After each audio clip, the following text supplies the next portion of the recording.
अहंकार का फल। एक समय की बात है। एक गांव में एक मूर्तिकार रहता था। मूर्तिकला के प्रति अत्यधिक प्रेम के कारण उसने अपना संपूर्ण जीवन मूर्तिकला को समर्पित कर दिया था। परिणामतः वह इतना पारंगत हो गया था कि उसकी बनाई हर मूर्ति जीवंत प्रतीत होती थी। उसकी बनाई मूर्तियों को देखने वाला उसकी कला की भूरी भूरी प्रशंसा करता था। उसकी कला के चर्चे उसके गांव में ही नहीं बल्कि दूर दूर के नगर और गांव में होने लगे थे। ऐसी स्थिति में जैसा सामान्यता होता है वैसा ही मूर्तिकार के साथ भी हुआ। उसके भीतर अहंकार की भावना जागृत हो गई। वह स्वयं को सर्वश्रेष्ठ मूर्तिकार मानने लगा। उम्र बढ़ने के साथ जब उसका अंत समय निकट आने लगा तो वह मृत्यु से बचने की युक्ति सोचने लगा। वह किसी भी तरह स्वयं को यमदूत की दृष्टि से बचाना चाहता था ताकि वह उसके प्राण न हर सके। अंततः उसे एक युक्ति सूझ ही गई।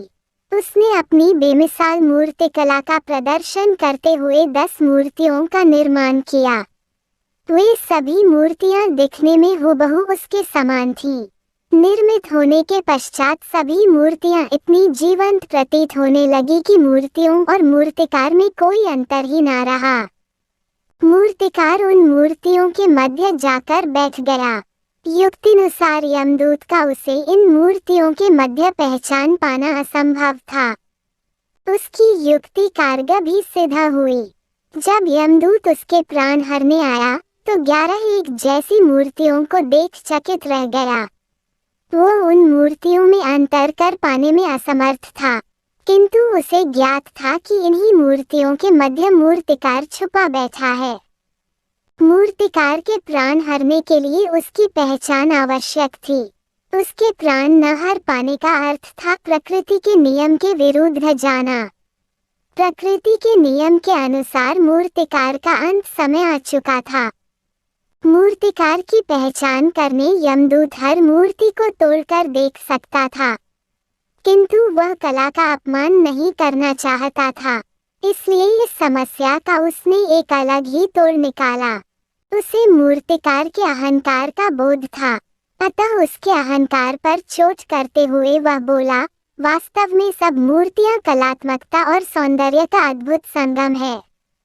किंतु मूर्तिकार एक त्रुटि कर बैठा। यदि वो मेरे सम्मुख होता तो मैं उसे उस त्रुटि से अवगत करा पाता। अपनी मूर्ति में त्रुटि की बात सुन अहंकारी मूर्तिकार का अहंकार जाग गया। उससे रहा नहीं गया और झट से अपने स्थान से उठ बैठा और यमदूत से बोला, त्रुटि असंभव। मेरी बनाई मूर्तियां सर्वदा त्रुटिहीन होती हैं। यमदूत की युक्ति काम कर चुकी थी। उसने मूर्तिकार को पकड़ लिया और बोला, बेजान मूर्तियां बोला नहीं करती और तुम बोल पड़े। यही तुम्हारी त्रुटि है कि अपने अहंकार पर तुम्हारा कोई बस नहीं। यमदूत मूर्तिकार के प्राण हर यमलोक वापस चला गया। सीख, अहंकार विनाश का कारण है, इसलिए अहंकार को कभी भी खुद पर हावी न होने दें।